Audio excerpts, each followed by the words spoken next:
Now, just one other thing before I get into the preliminaries, I suppose, to the short form. The other thing that I want to show you is the circular letter 1010. And I don't know how many of you are familiar with this circular letter, how many have a copy of it on your file. But it is a very, very important letter that was issued by the Department of Finance as it was then. It was, I think, in August of 2010. Now, the background to the letter is that at the time there was huge concern among contractors, especially smaller contractors, that they weren't able to access the market. There were problems in terms of pre-qualification with the amount of documentation that you had to submit, the level of detail that you had to submit, and some of the qualifying criteria. The idea perhaps that you might have been required to have a turnover 3 or 4 or 5 times the value of the project.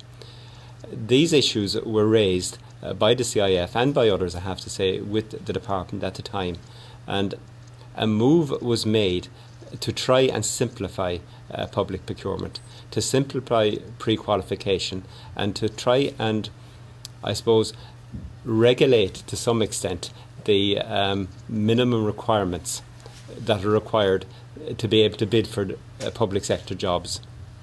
Now, all of that is set out in Circular Letter 1010, and there were 2 guidance notes, and I've given you the references to those guidance notes. They're on the letter anyway, and you can find those on the website that I showed you, and you really should print those down and have them available to you. But now, what is it in particular, like kind of that I should bring to your attention about 1010? Well, the first thing is that the circular letter applies to all public sector contracting authorities. And what do I mean by that? I mean any government department or any agency of a government department, such as a local authority or anybody like that. No, Circular Letter 1010 applies to it.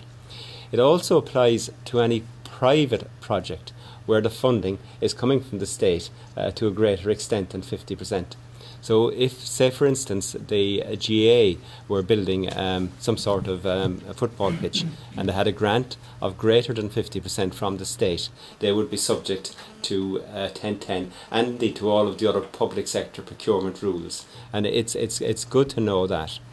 But some of the things that 1010 is designed to do is designed to encourage SMEs and to make it a bit easier for SMEs to be involved in public sector contracting. So it provides for the first time, say, in the pre-qualification and in qualification, that you don't have to submit reams of information to show that you can get a bond, that you can get insurances, that you can get all of these things. You're allowed, under 1010, to make a self-declaration that you can provide those if you're successful. And you'll only be asked for them then if your tender is being considered, say, in an open tender situation, or at shortlisting if it's a restricted tender.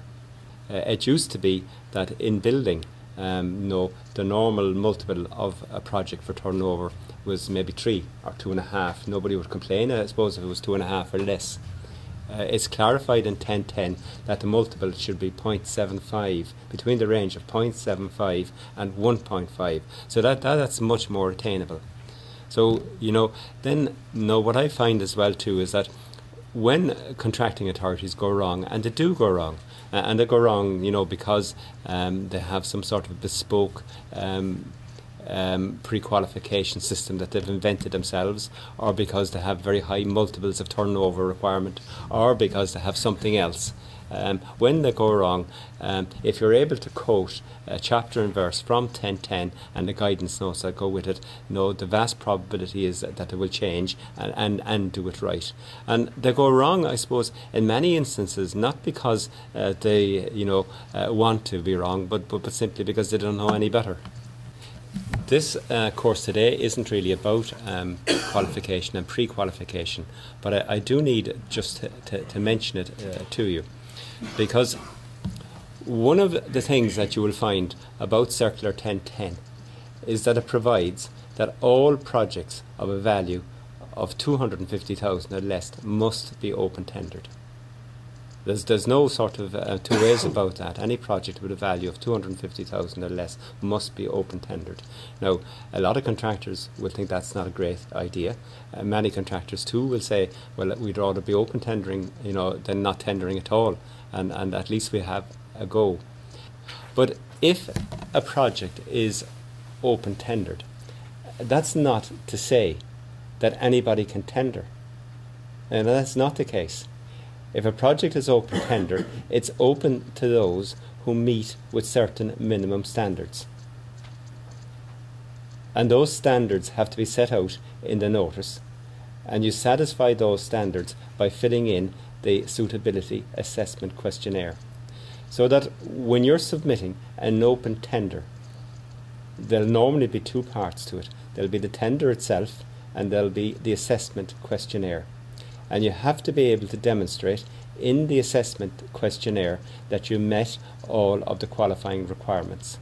Now, if you know in your heart and soul you didn't, no, you shouldn't really be setting in the tender at all. Now, in the qualification questionnaire, you'll be asked to provide certain information about yourself and certain other information.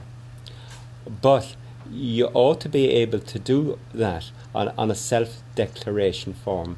It should not be necessary for you, let's say, to submit a copy of a letter from the bonding company or a copy of your insurances or anything like that. You will, of course, be asked for the declaration that you're bona fide and that you're not disqualified. You'll have to provide that, and then you'll provide a declaration saying that you'll meet all the minimum requirements, and then you'll be asked to verify that if you're being considered for the job, but not any sooner than that. But what I'm making here really is that filling out this form and making sure that you have the form right is just as important as putting your tender together and putting your tender together correct. Because what essentially happens is that when your tenders come in, the first envelope that's opened is the assessment questionnaire, and they go through that. And if you haven't got that right, they don't open your tender at all, they send it back to you. So the opening of your tender is conditional on you demonstrating that you meet with the minimum qualifications. And as I said, if you don't meet them and you know in your heart and soul that you didn't meet them, don't bother sending in the tender, I suppose, really is I think. Now, there are two very similar questionnaires in terms of assessment of qualifications, and one is used in the open tender procedure, and the other is used for the restricted procedure. Now, the essential difference is this, that in the open procedure, everybody who meets with the minimum requirements, will be allowed to tender. In the restricted situation, there'll be many people who meet with the minimum requirements who will not be invited to tender. Because you'll have a situation perhaps where maybe there might be 60 expressions of interest sent in for a restricted competition. Maybe 50 of those will meet with the minimum requirements, but only 10 of them are going to be shortlisted. So there is a distinction to be made between pre-qualification, because the whole 50 would have pre-qualified, they'll all have met with the minimum requirements. The whole 50 would have pre-qualified, but only 10 of them are going to be shortlisted. So there's an extra step, if you like, kind of between pre-qualification and shortlisting. In a restricted competition, there's little value in being pre-qualified if you don't get shortlisted. So I just kind of want to give you that background, if you like, kind of, and it's the subject of a much bigger course, and we do that from time to time in much more detail, but you do need to appreciate that, I suppose, really, when you're in the business of bidding for these contracts.